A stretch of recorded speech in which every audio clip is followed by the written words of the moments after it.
The International Christian Embassy Jerusalem is your embassy in the heart of Israel, founded in 1980. From our headquarters in Jerusalem through our branches in over 80 nations and yours in Canada, we seek to challenge the Church to take up its scriptural responsibility to remind Israel of the promises made to her in the Bible and to be a source of practical assistance to all the people in the land of Israel. On today's program, a special edition, the healing testimony of ICEJ Canada Arise directors, Pastor Adam and Adina Gabeli, share their story of crisis to God's miraculous healing from a traumatic, debilitating spinal cord paralysis. My name is Adam Gabeli. I'm 30 years old. I have the privilege of being associate pastor at Westwood Community Church in Coquitlam, British Columbia. I've also worked for the International Christian Embassy of Jerusalem, the Canadian branch, as the Rise Young Adult Director. When I was 8 years old, I was diagnosed with what the doctors believe was a viral spinal meningitis. But growing up, I began to develop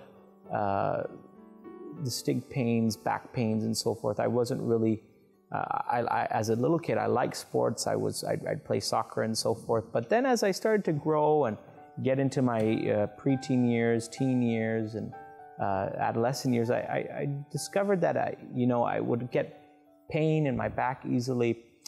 And when I turned 20 or got into my 20s, I met my lovely wife, and time progressed. Got married, started ministry, and God opened the door for me and Nadine to minister full-time in Montreal. As we were living in Montreal, I started to get numbness in my legs as well, always dealing with back pain, always dealing with this reoccurring pain that would come back, and at times being a little debilitating. Coming back to Vancouver in, I believe it was March 2017, I had a major event of pain in my back.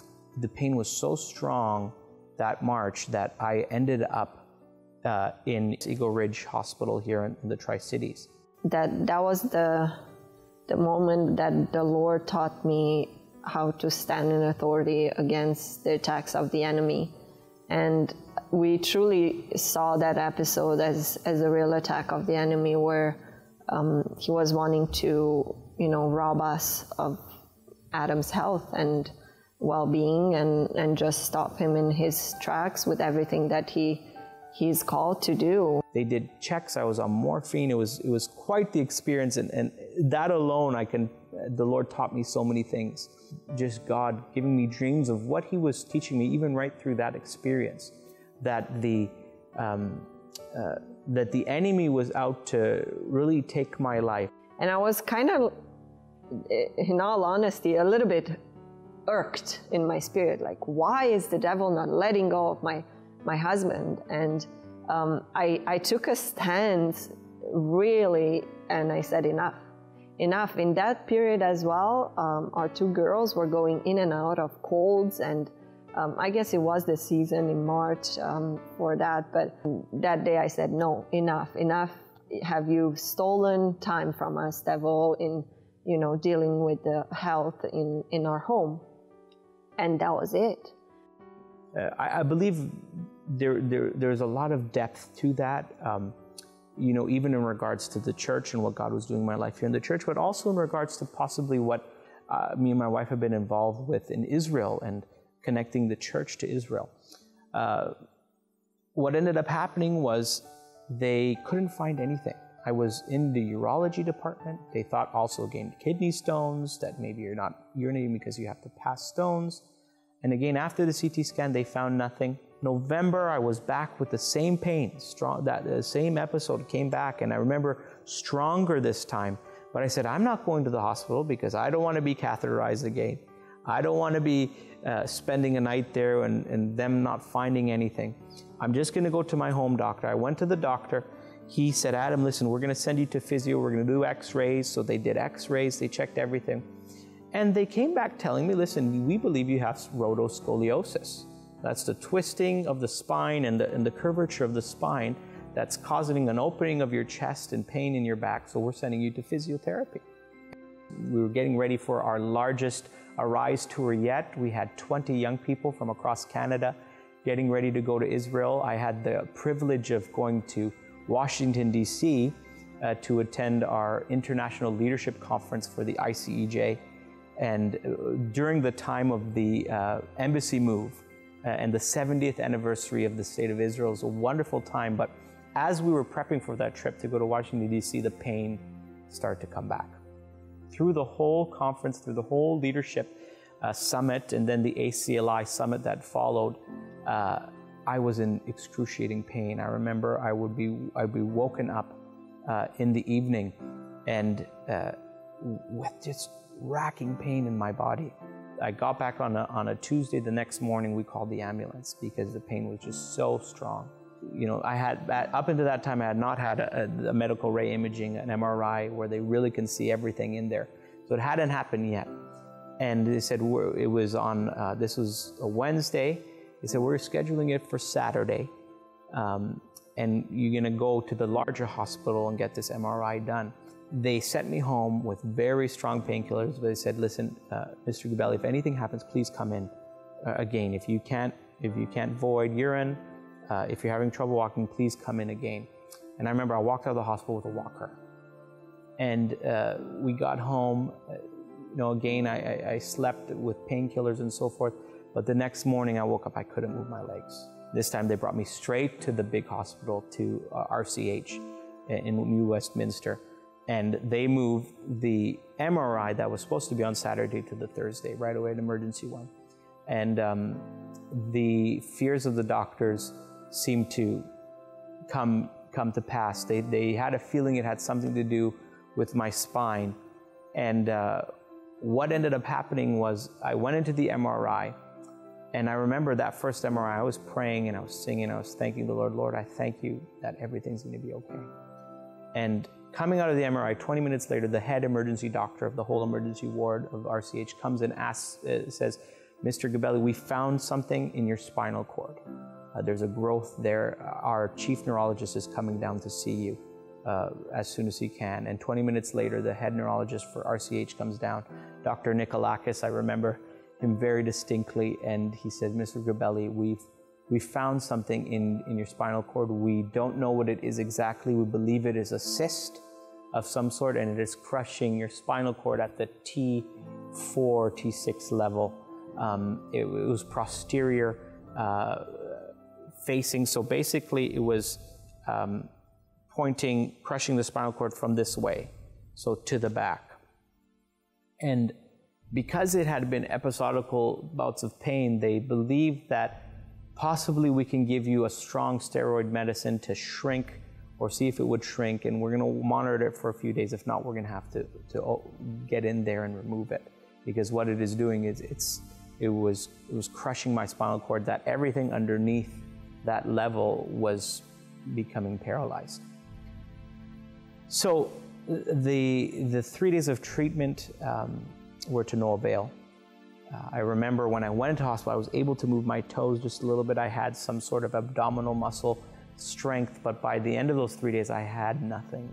Basically, I was a paraplegic from this level down, and it was quite a scary time. I remember we didn't know what was going on. We didn't know if it was cancerous at all. You know, my life came to a halt. It came to a standstill. And I want to thank God for the many who were supporting me, even in that moment. And I was, within an hour, I was at VGH getting prepared for surgery. And I remember the next morning, it was the 22nd of May, I was going in for this very invasive surgery where they had to go and diagonally from my back, break bones to get in, and kind of come in and do a U-turn and get into my spinal column, so right into my spinal cord, and remove this growth that was crushing my spinal cord. And it was really the Lord in how everything came together. and how I was receiving really the best care there, God was beginning to speak. The story was starting to go around, and many people in the church, and not just here in the Lower Mainland, all over across Canada and all over the world, were just pouring out their prayers and support.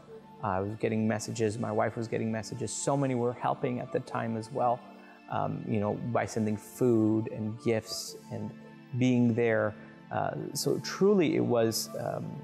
We felt the peace of the Lord at the time. I met this man. At the time I thought, maybe he was a doctor. He was dressed all in white. He had white scrubs, but he had no name tag. And I'm in the hospital trying to find a cafeteria. And I'm pretty lost because it's such a big hospital. I've never been to it. And I have no idea to go to the right or to the left. And he sees me and he asks me, "Are you lost?" And sure enough, he shows me where the cafeteria is. And that was my first encounter with him. I even asked him what's his name, and his name was Arthur. I later on looked up what Arthur means, and it means noble courage. I understood afterwards what that meant from the Lord, but in the midst of this encounter with this man, I wasn't thinking, oh, maybe he's an angel. The confirmation came the next day after Adam's surgery. So here I was, and I'm coming back from the cafeteria with my dinner to find Adam's room where he was admitted. And this man, Arthur, comes around from the right side again. I acknowledge his presence, and he's following me. And I'm thinking, why is he coming with me? He comes actually in the room where Adam is, and he is saying that, he's the one coming to take Adam. He was a porter. He takes Adam's bed, and we follow to the next building that Adam is admitted for surgery. Everything is prepared for surgery. And that was my second encounter with Arthur. And Arthur, before he leaves, he tells Adam, "You're gonna be okay." It doesn't register, like all of this was afterwards.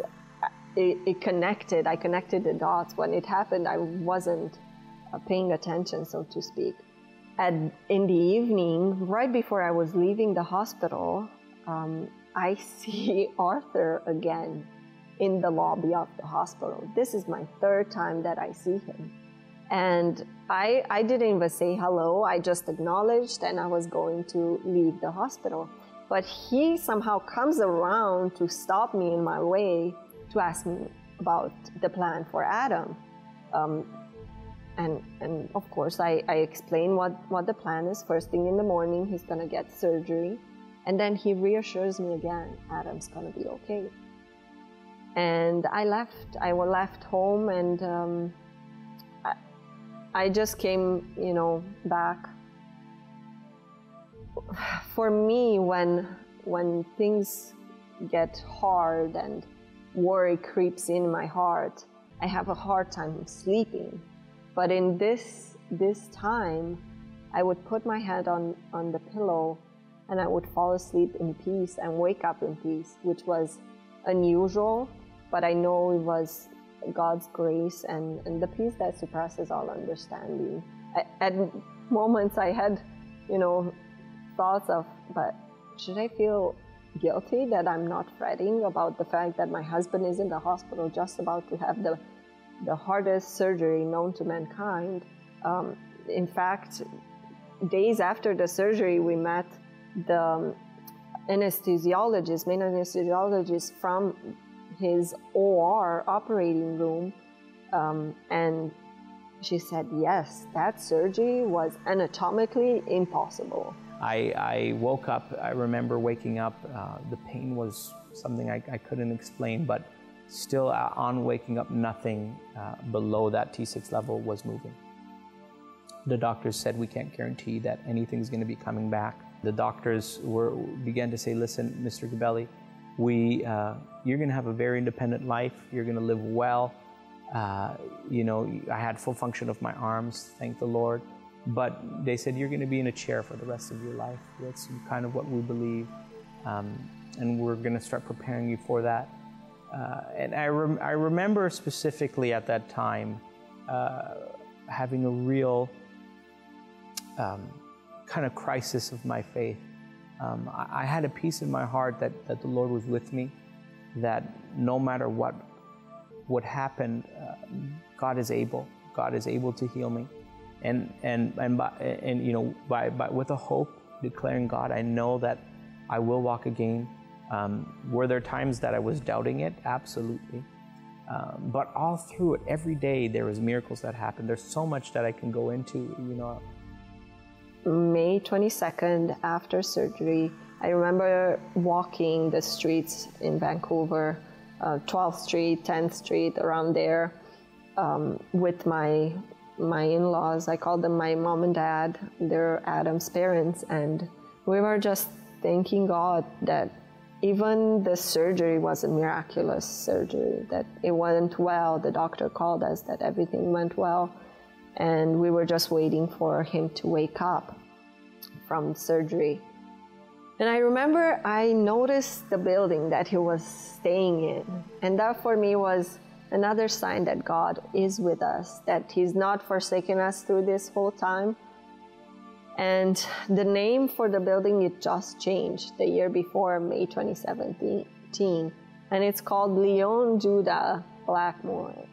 It's after a Holocaust survivor that has a love for life and donated some big lump of money for the hospital, and they named this building after him.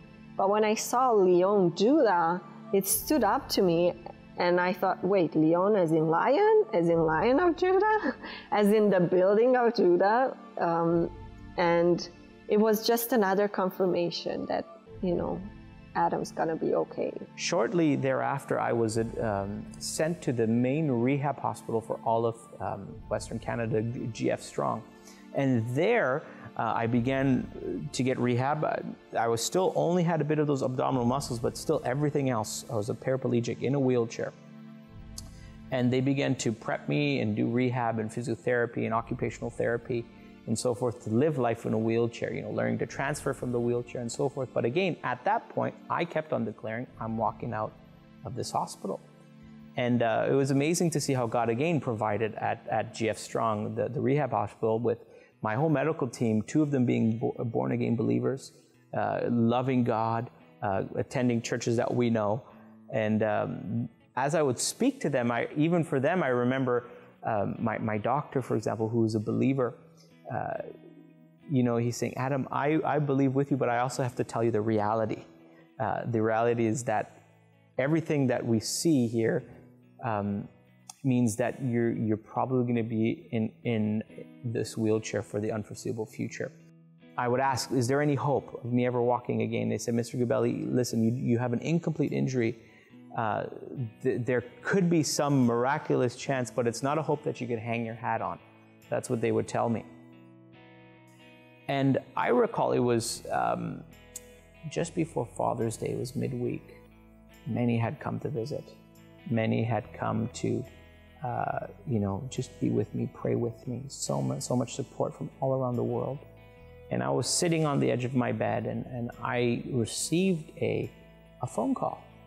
And I look at my phone, and I see Jerusalem, Israel. And I'm like, I wonder who could this be? Pick it up. I usually don't get calls from Israel direct. I pick up, and it's a dear friend of ours, Rabbi Shmuel Bowman. And Rabbi Bowman is talking to me on the phone because I had just informed his wife, Leah, who does our day tour for our young people in Jerusalem, that I won't be joining the tour this year because of everything that happened.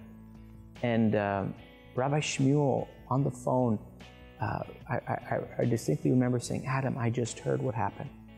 And I just want to let you know that I don't see that for you. He said, I know you're going to walk again.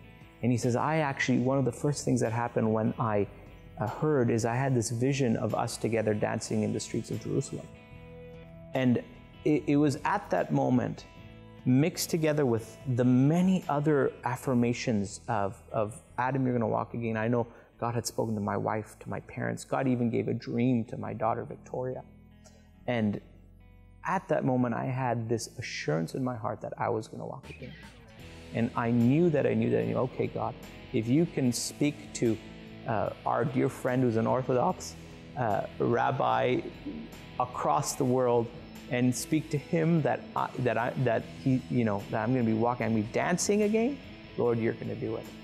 And so it was just amazing how I believe that was kind of the topping off of my faith level. I remember getting calls from so many across the world, encouragements from the likes of Malcolm Heading, our dear brother, friend Malcolm Heading, people from the embassy, friends from all over just calling and encouraging me, praying with me, declaring, many people having dreams, many people that I didn't even know. And all of that together just kind of topped up my faith, and I said, I'm going to walk again. And I remember it was that weekend that, every day I would mentally try and move my feet, try and move something, whether it be a toe or something. And that weekend, my wife, she was amazing. She would do so much. She'd come, massage my feet, take care of my stuff that I couldn't reach and so forth. And I said, Edina, I think I felt that I could move my toe. I felt something there, and she was feeling it. And I remember she had, my foot was in her hand, and I ended up moving my toe. She said, I feel that. And we ended up showing, the therapist and so forth, yes, and they confirmed that there's a firing up of the muscle there. And I remember just for that one toe, it was like everyone was very excited at the rehab hospital, and they start to come in and just say, we're going to keep working on it, we're going to keep working on it. And by the Sunday morning, so I believe that was on a Friday, by the Sunday morning was Father's Day, I woke up in the morning, and all of a sudden, I started to move my ankles and my feet and so forth. Again, not much strength, but it was notably I could move. And it was just, again, during the week during physiotherapy, they continued to work on what came back. And they were just so amazed to see how quickly things started to come back that, a few weeks, by the end of that week, I was able to, move my leg up and so forth, and different muscles were starting to come back. When they had told me, nothing's coming back. And it was just amazing to see even the faith of others rising, patience and so forth. Adam, look, it's amazing to see what's happening. So much so that, I started to do things like, stand up in a standing frame where they'd hold me, I'd be able to hold my weight and so forth, and came to the point of even steps. And, this is a whole process of almost 6 weeks to 2 months of like this gradual but progressive healing.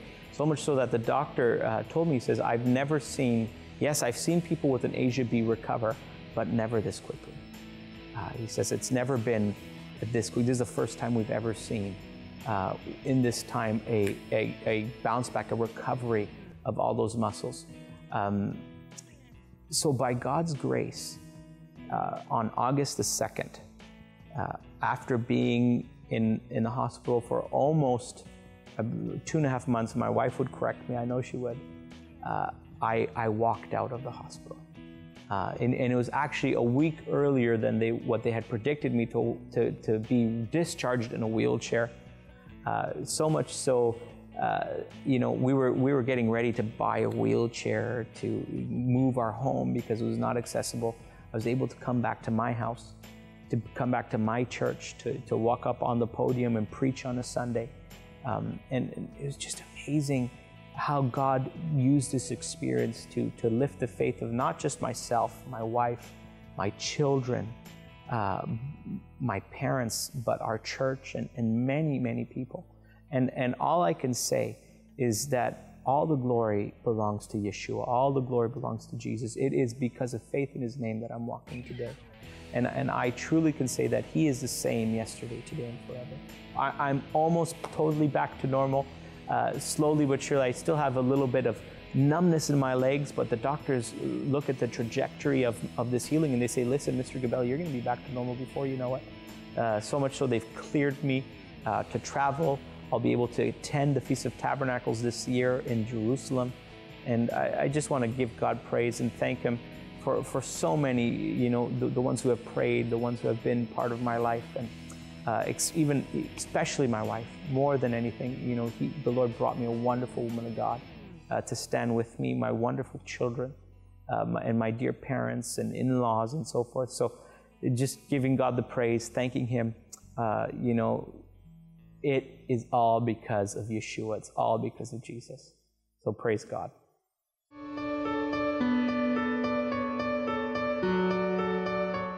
Psalm 107, verses 19 to 22. Then they cried unto the Lord in their trouble, and He saved them out of their distress. He sent His word and healed them, and delivered them from their destruction. Let them praise the Lord for His goodness, and for His wonderful works to the people. And let them offer the sacrifices of thanksgiving, and declare His works with rejoicing.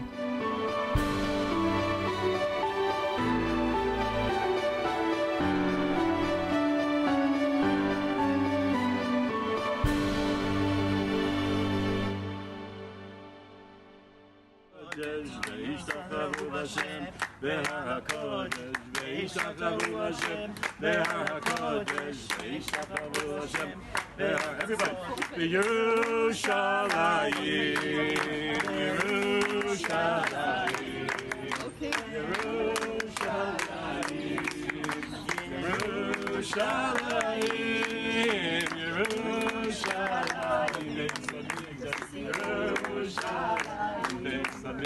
Yerushalayim,